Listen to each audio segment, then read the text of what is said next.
Hello friends, मेरा नाम है डॉक्टर नम्रता श्रीवास्तव और आज इस वीडियो में मैं इर्रेगुलर पीरियड्स या अनियमित माहवारी के संबंध में आपको पूरी जानकारी दूंगी कि ये क्या होता है, नॉर्मल मेंस्ट्रुएशन क्या होता है, कब इसे एबनॉर्मल माना जाता है और किस कंडीशन में आपको डॉक्टरी कंसल्टेशन की आवश्यकता होती है।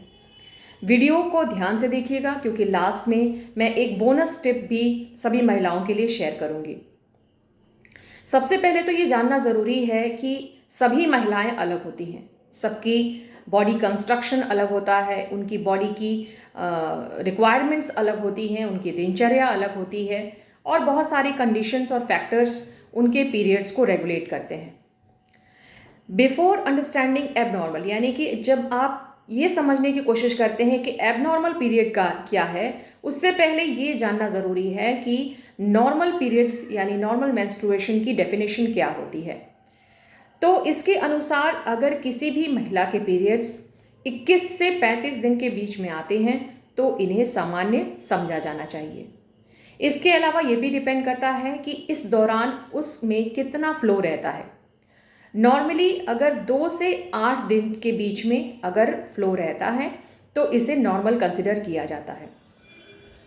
एवरेज अगर ड्यूरेशन देखी जाए अगर किसी भी मेंस्ट्रुअल साइकिल की, तो मैक्सिमम लेडीज़ में ये ड्यूरेशन 28 डेज़ की होती है, यानी 28 दिन की होती है। लेकिन ये कोई ज़रूरी नहीं है कि हर महिला का पीरियड 28 दिन पर ही आए। ये 28 दिन से कम यानी कि 7 दिन पहले भी आ सकता है और 28 दिन से 7 दिन ज़्यादा भी आ सकता है।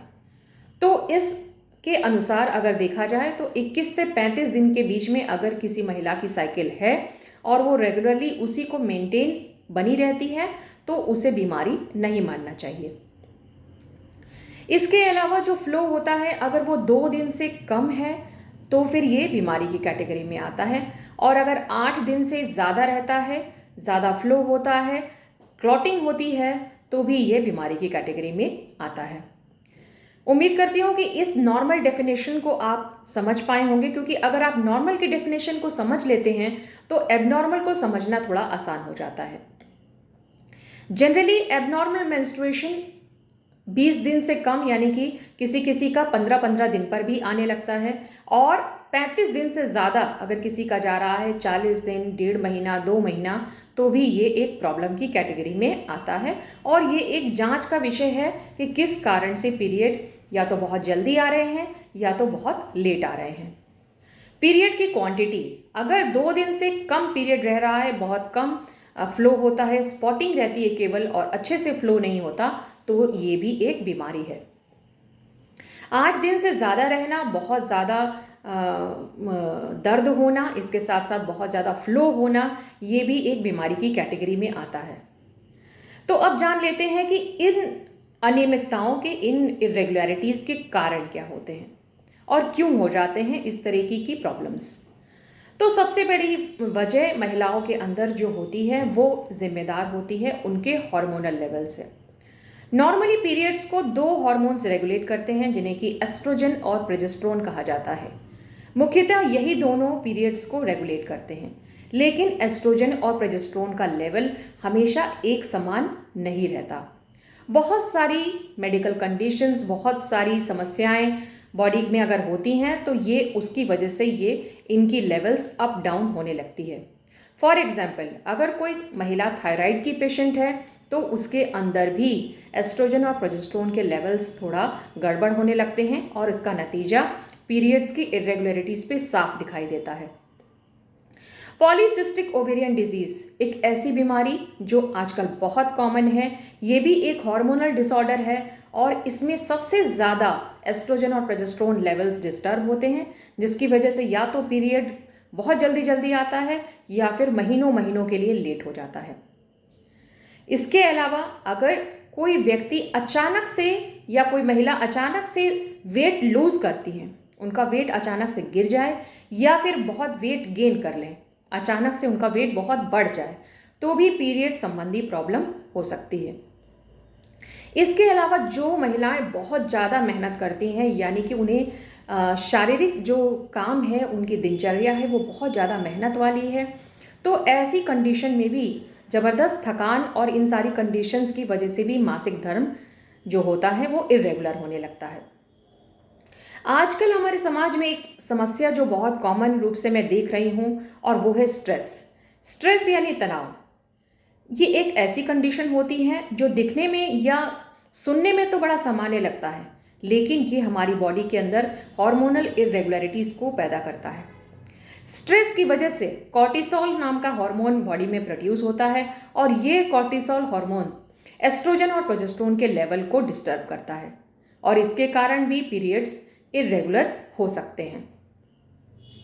इसके अलावा अगर महिला का खान पान अच्छा नहीं है और वो एनीमिक है, एनीमिक यानी खून की कमी का शिकार हैं, तो भी पीरियड संबंधी इरेगुलरिटीज़ होती हैं। तो ये थे कुछ मुख्य कारण जिसके अंदर पीरियड की प्रॉब्लम्स देखने में आती हैं। और अगर इस तरीके की आपको अनियमितता दिख रही है, जैसे कि 20 दिन से पहले आना और 35 दिन से बाद आना, इसके अलावा फ्लो में बहुत गड़बड़ी होना, 2 दिन से कम होना लेकिन उसमें बहुत कम ब्लीडिंग होती है, और 8 दिन से ज़्यादा होना, या फिर बहुत ज़्यादा हैवी फ्लो हो रहा है, तो फिर आपको डॉक्टर से कंसल्ट करने की ज़रूरत होती है।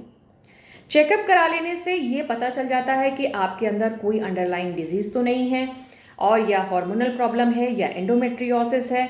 इस तरीके के तमाम जो डिजीज़ेज़ हैं उनको समय रहते डायग्नोज करके प्रॉपर ट्रीटमेंट करने के बाद आप इस समस्या से मुक्ति पा सकते हैं।